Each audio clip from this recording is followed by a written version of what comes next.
Frère, si je te raconte mon histoire aujourd'hui, ce n'est pas pour me plaindre, mais pour que personne ne tombe dans le même piège que moi. L'amour peut te rendre aveugle, et moi, j'ai été aveuglé jusqu'à perdre tout ce que j'avais, y compris ma dignité. Bonjour Anno. Je m'appelle François, j'ai 38 ans et je vis à Abidjan. Toute ma vie, j'ai grandi dans la souffrance. Mon père est mort quand j'étais encore enfant, et c'est ma mère qui s'est battue seule pour nous élever, mes frères et moi. Elle vendait des bananes braisées au bord de la route, sous le soleil brûlant, sous la pluie, pour qu'on puisse manger et aller à l'école. Quand elle ne vendait pas assez, elle allait même jusqu'à s'endetter chez les commerçants du quartier pour qu'on ne dorme pas le ventre vide. Grâce à elle, j'ai pu poursuivre mes études. Je n'étais pas le plus intelligent de la famille, mais je voulais réussir pour la sortir de la misère. Et c'est ce qui est arrivé. Après des années de galère, j'ai trouvé un bon travail dans une entreprise à Abidjan. J'étais fier, et ma mère aussi. Elle répétait à tout le monde, « Mon fils va changer ma vie, Dieu ne dort pas ». Mais c'est là que ma descente aux enfers a commencé. J'ai rencontré une femme, Hawa. Belle, élégante, avec une voix douce qui te fait oublier tes problèmes. J'étais fou d'elle. Très vite, on s'est mis ensemble, et j'ai commencé à dépenser pour elle.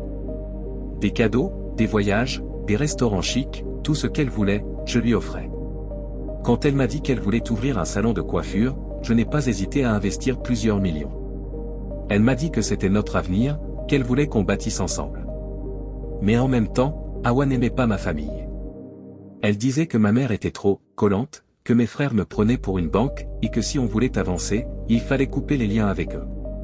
Petit à petit, j'ai commencé à écouter ses paroles. Je trouvais des excuses pour ne pas envoyer d'argent à ma mère. Quand mon petit frère a voulu construire une maison pour elle au village, il m'a demandé de l'aider. J'ai refusé, en disant que j'avais trop de dépenses. Ma mère n'a rien dit, mais je voyais la déception dans ses yeux. Les années passaient, et tout l'argent que j'investissais dans Hawa disparaissait. Son salon ne marchait pas, mais elle trouvait toujours une excuse pour me demander plus. Un jour, j'ai perdu mon travail. J'ai essayé d'en parler avec elle, de lui dire qu'il fallait qu'on fasse attention à nos dépenses. C'est ce jour-là que j'ai compris que j'avais tout perdu. Hawa a commencé à changer. Elle ne voulait plus que je reste à la maison toute la journée. Elle sortait plus souvent, rentrait tard, répondait à peine à mes appels. Un soir, elle n'est même pas rentrée. Quand j'ai essayé de comprendre ce qui se passait, elle m'a regardé droit dans les yeux et m'a dit « Je ne peux pas être avec un homme qui n'a plus rien. Ce n'est pas ça que j'ai signé. Tu es un fardeau, François. » Et elle est partie.